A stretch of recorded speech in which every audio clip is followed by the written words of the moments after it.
আপনি কি জানেন আপনাকে ফিঙ্গারপ্রিন্টের বদলে ছবি দিয়ে কিভাবে বোকা বানানো হচ্ছে? কিন্তু কখনো কি ভেবে দেখেছেন একটি ছবির স্থায়িত্বই বা কতটুকু? 18 বছর বয়সে তোলা একটি ছবি 45 বা 50 বছর বয়সের মানুষের সাথে কতটুকু মিল রাখবে?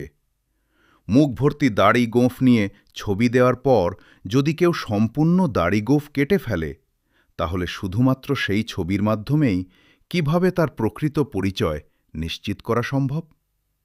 আবার যদি দুই যমজ ভাই দেখতে প্রায় একই রকম হয়, তাহলে শুধুমাত্র ছবি দেখেই বা তাদের মধ্যে পার্থক্য করা হবে কিভাবে?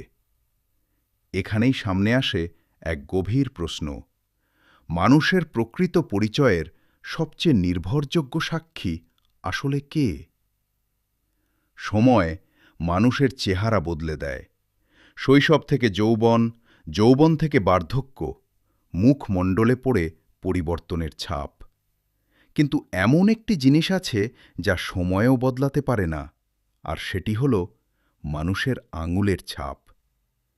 আল্লাহ পাক মানুষকে আঙুলে এমন কিছু রেখা ও চিহ্ন দিয়ে সৃষ্টি করেছেন, যার সম্পূর্ণ মিল পৃথিবীর আর কোনো মানুষের সাথে পাওয়া যায় না। এখন প্রশ্ন হতে পারে, যদি কারো আঙুল কেটে যায় অথবা রেখাগুলো ঘষে মুছে ফেলা হয়, তাহলে কি হবে? গবেষণায় দেখা যায়, আঙুলের উপরিভাগের চামড়া ক্ষতিগ্রস্ত হলেও যদি গভীর স্তর অক্ষত থাকে, তাহলে নতুন চামড়া গজানোর পরও পূর্বের ফিঙ্গারপ্রিন্টটি ফিরে আসে। এমনকি কোনো মৃতদেহ পচে যাওয়ার কারণে তার চামড়ার উপরের অংশ বিকৃত হয়ে গেলেও ময়নাতদন্ত বিশেষজ্ঞরা নিচের স্তরের টিস্যু ব্যবহার করে তার আঙুলের ছাপ উদ্ধার করতে সক্ষম হন। 2012 সালে যুক্তরাষ্ট্রে ঘটে এক বিস্ময়কর ঘটনা।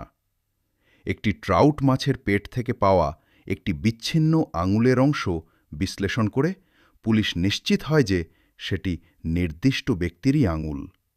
শুধু তাই নয়, আধুনিক গবেষণায় দেখা গেছে মানুষের আঙুলের ছাপে থাকা ঘাম ও তেলের রাসায়নিক বৈশিষ্ট্য বিশ্লেষণ করে অনেক ক্ষেত্রে এটি পুরুষের নাকি নারীর সে